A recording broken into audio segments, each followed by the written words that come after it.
जय हिंद दोस्तों, मैं भूपेन नामदेव। कैसे हो आप लोग? आशा करता हूँ आप लोग अच्छे होंगे। आज हम बात करने वाले हैं आरपीएफ एसआई दरोगा न्यू वैकेंसी 2023 के बारे में, क्योंकि इसका प्रोसेस चालू हो गया है भर्ती होने का। तो मैं बताऊंगा आरपीएफ एसआई का नोटिफिकेशन कब जारी होगा। इसके अलावा आरपीएफ एसआई बनने के लिए आपकी योग्यता क्या होनी चाहिए, क्या आपकी उम्र सीमा होना चाहिए, उम्र में कितने साल की छूट दी जाती है। इसके अलावा आरपीएफ एसआई में कितने पद पर आपकी ये वैकेंसी आने वाली है। इसके अलावा हम बात करेंगे इसके सिलेक्शन प्रोसेस के बारे में कि रिटन एग्जाम में आपका कितने विषय से प्रश्न पूछे जाते हैं, नेगेटिव मार्किंग होती है कि नहीं होती है, आपकी हाइट कितना होना चाहिए, आपकी रनिंग, आपका चेस्ट, आपका वेट, और सबसे लास्ट में बात करेंगे इसकी सैलरी और प्रमोशन के बारे में। तो चलिए दोस्तों, आपको सारी जानकारी स्टेप बाय स्टेप समझाएंगे, तो वीडियो को बिल्कुल भी स्किप ना करें और वीडियो स्टार्ट करते हैं। तो सबसे पहले हम जान लेते हैं आरपीएफ के बारे में, क्योंकि जो न्यू कैंडिडेट है उनको नहीं पता कि आरपीएफ क्या है, तो उनको भी बता देना जरूरी है। तो दोस्तों, आरपीएफ का फुल फॉर्म होता है रेलवे प्रोटेक्शन फोर्स, हिंदी में रेलवे सुरक्षा बल इसको बोलते हैं। इसकी स्थापना 1957 अधिनियम के तहत हुई थी। जो आरपीएफ का मुख्य कार्य होता है वो आपका यात्रियों की सुरक्षा करना तथा रेलवे की जो आपकी संपत्ति है, जो रेलवे की प्रॉपर्टी है, उसकी सुरक्षा करना ही आरपीएफ का मुख्य कार्य होता है। इसके अलावा कोई कैंडिडेट अगर कमांडो बनने का इच्छुक है तो आरपीएफ में भी कमांडो होता है। तो आरपीएफ के कमांडो का नाम है कोरास कमांडो, CORAS। अब बात करते हैं आपकी आरपीएफ एसआई की योग्यता कितनी होनी चाहिए। तो सिंपल सा इसमें आपका ग्रेजुएशन होना चाहिए, यानी आपके पास बैचलर डिग्री होना चाहिए। चाहे आपने बीए किया हो, चाहे बीएससी, चाहे बीकॉम, आप इसमें अप्लाई करने के लिए एलिजिबल हो। बात करते हैं आपकी वैकेंसी डिटेल्स के बारे में। तो आपका आरपीएफ एसआई में आपका 2000 कितनी 2000 प्लस पद पर आपकी वैकेंसी आने वाली है। इसके अलावा बात करें आपकी उम्र सीमा के बारे में। उम्र सीमा आपकी 20 से 25 साल होना चाहिए। अगर आप उम्र में छूट लेना चाहते हैं और आप ओबीसी कैंडिडेट हो तो आपको मिलेगी 3 साल की छूट। अगर आप SC ST कैंडिडेट हो तो आपको मिलती है इसमें 5 साल की छूट। आरपीएफ एसआई के अलावा आरपीएफ कांस्टेबल जीडी और आरपीएफ ट्रेडमैन की वैकेंसी भी आने वाली है।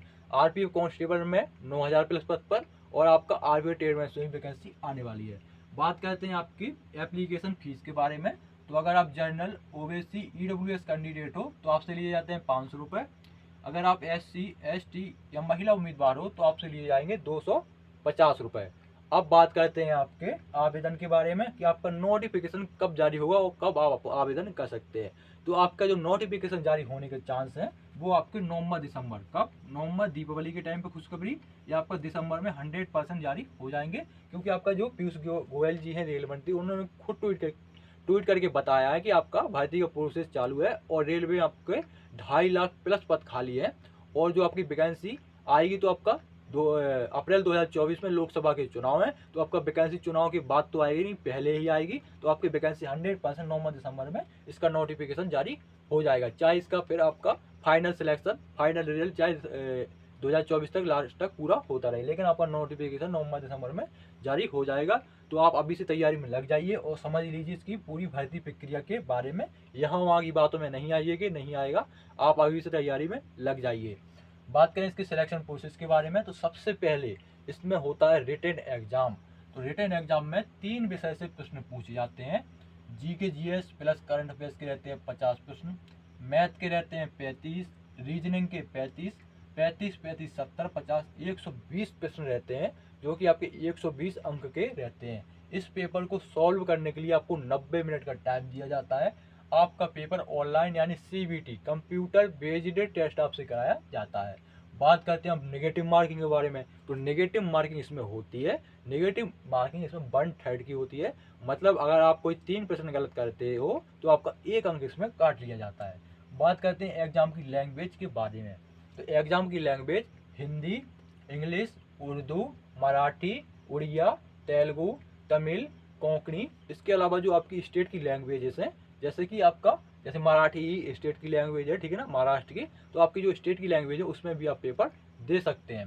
बात करते हैं आपकी सिलेबस के बारे में। तो अगर आप आरपीएफ एसआई का पूरा सिलेबस का कवर करना चाहते हैं तो आप एसएससी सीपीयू एसआई के जो प्रैक्टिस सेट है और प्रीवियस ईयर के क्वेश्चन पेपर हैं वो लगाइए, और थोड़ा एडवांस में आप पढ़ना चाहते हैं तो एसएससी सीजीएल के प्रैक्टिस सेट और प्रीवियस ईयर के क्वेश्चन पेपर लगाइए, क्योंकि सिलेबस में ज़्यादा डिफरेंस नहीं है। वो ऐसा होता है कि जैसे किसी को अपना कोर्स बेचना है तो वे ऐसा करेंगे कि एसएससी सीजीएल का अलग से कोर्स चला दिया और आपका एसएससी सीपीयू का अलग से कोर्स चला दिया, तब कि उनको पता है इसका सिलेबस एक जैसा, थोड़ा बहुत डिफरेंस होता है, डिफरेंस नहीं होता है, थोड़ा क्वेश्चन का लेवल थोड़ा ऊपर नीचे होता है, लेकिन क्वेश्चन जो रहते हैं वो एक ही टॉपिक के रहते हैं, ठीक है ना। तो वो आपका कोर्स बेचने के लिए ऐसा आपको करते हैं, ठीक है ना। तो इसके चक्कर में ना, और आप अगर अच्छे से तैयारी करना चाहते हैं तो एसएससी सीपीयू एसआई और आपका सीजीएल के प्रैक्टिस सेट और प्रीवियस ईयर के क्वेश्चन पेपर लगाइए, आपका आसानी से पेपर निकल जाएगा, ठीक है।